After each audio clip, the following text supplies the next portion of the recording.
আসসালামু আলাইকুম ভিউয়ার্স, কেমন আছেন সবাই? চলে আসলাম নতুন আরেকটি ভিডিও নিয়ে। আজকের ভিডিওটা হলো সঠিক নিয়মে ওয়ান লাইট কালার কীভাবে মিক্স করবেন এবং ওয়ান লাইট কালারটা সঠিক নিয়মে কীভাবে মারবেন এই বিষয় নিয়ে।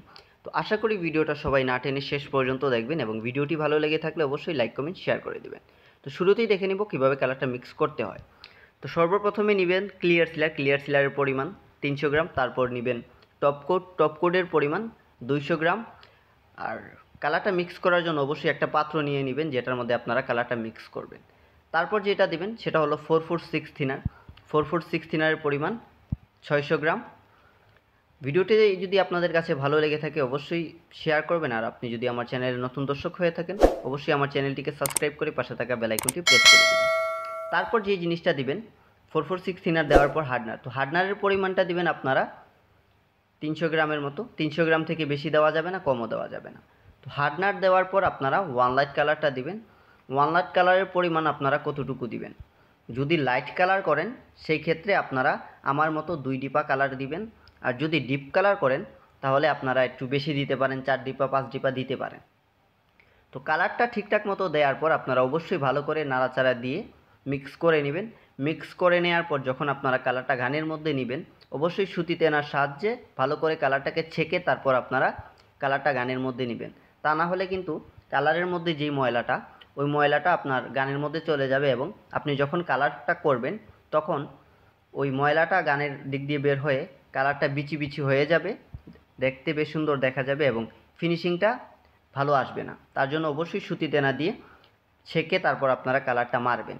আর একটা জিনিস হলো আপনারা অবশ্যই যেই ফার্নিচারটার মধ্যে আপনারা কালারটা মারবেন ওইটাকেও ভালো করে পরিষ্কার করে নেবেন। পরিষ্কার করে নেওয়ার পর আপনারা কালার ফিনিশিংয়ের কাজটা শুরু করবেন। তাহলে কিন্তু আপনাদের এই বিচি বিচি কিংবা যে দাগটা আছে, দাগ না, যেটা বালু বালু যে দেখা যায়, এই বালু বালু প্রবলেমটা আর কখনো হবে না। তো আশা করি আপনাদেরকে আমি বুঝাইতে পারছি।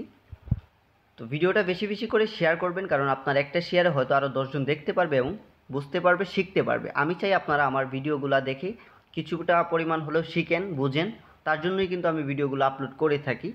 আশা করি আমি আপনাদের উপকার করতে পারি। এবং কে কোথায় থেকে আমার এই ভিডিওটা দেখতেছেন অবশ্যই কমেন্টে জানাবেন।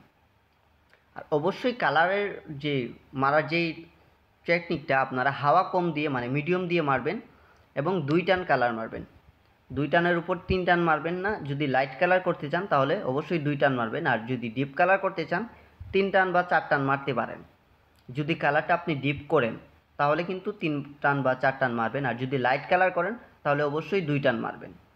যদি আপনার কালার মিক্স করার সময় লাইটভাবে আপনি কালারটা মিক্স করেন তাহলে কিন্তু মনে করেন ডিপ করার জন্য 3 থেকে 4 টান লাগবে, আর যদি আপনি লাইট কালার মিক্স করে লাইট কালারের করতে চান তাহলে 2 টান মারলেই এনাফ, আর কিছু লাগবে না, আপনার কালারটা পারফেক্ট হয়ে যাবে।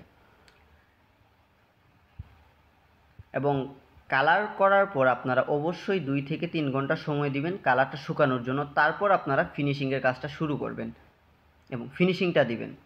অনেকেই আছে কালার মারার পরপরই ফিনিশিং দিয়ে দেয়, যার কারণে গ্লেজটা কম আসে। তো ভালো থাকবেন সবাই, দেখা হবে নতুন আরেকটা ভিডিওতে। আল্লাহ হাফেজ। Thank you for watching.